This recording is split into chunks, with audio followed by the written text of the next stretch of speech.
The armed forces of Ukraine successfully attacked the second breach across the Seim River in the Kursk region. It is located in the village of Zvane. The airstrike punctured the road. Heavy equipment will not be able to cross it anymore, as well as the bridge in Glushkova. One of its passes was destroyed by the Ukrainian Air Force on the night of August the 15th. Thus, the Russian army has only one bridge across the Seim River left, in the village of Karyzh. The attacks have already significantly affected the logistical capabilities of the enemy. If the third bridge is destroyed, thousands of Russian soldiers risk being encircled. Kursk direction, another bridge is down. The Air Force aviation continues to deprive the enemy of logistical capabilities by precise strikes from the air, which significantly affects the course of combat. Mykola Oleshchuk, commander of the Ukrainian Air Force, on Telegram.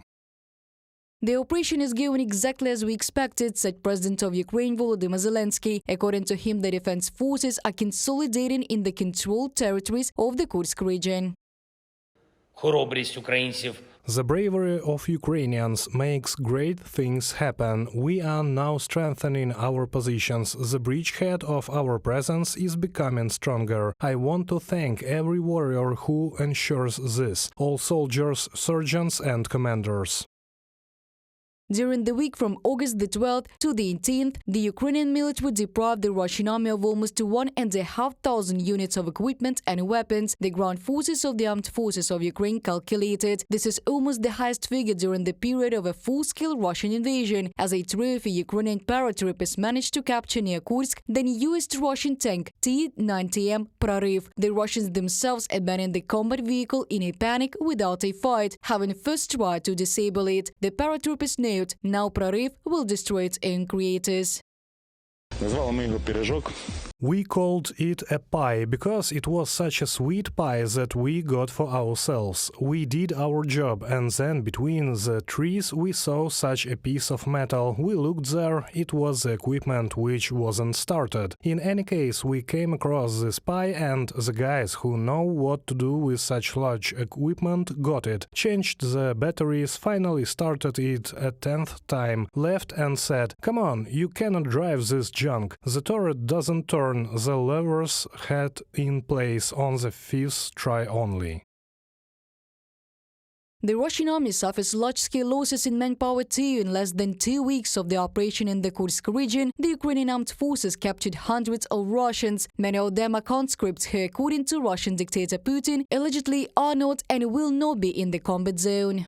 The capacity of the column does not allow transporting large groups at once, so it is necessary to make several trips following all the protocols. They are changed, washed and then assigned to cells. Then law enforcement conducts filtration processes. If everything is checked out, they are sent to camps. In these camps, other prisoners of war are held, where they await exchange.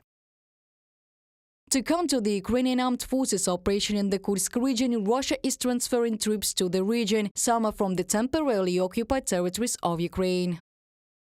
Although Russia had established defensive lines and had border forces in the area, these were not prepared to respond to a multi-battalion assault force. After initial disarray and disorganization, Russian forces have deployed in greater force to the region, including likely from elsewhere along the contact line. They have also begun to construct additional defensive positions in an effort to prevent Ukrainian advances. From the report of the Defense Intelligence of the Ministry of Defense of the United Kingdom on social media X.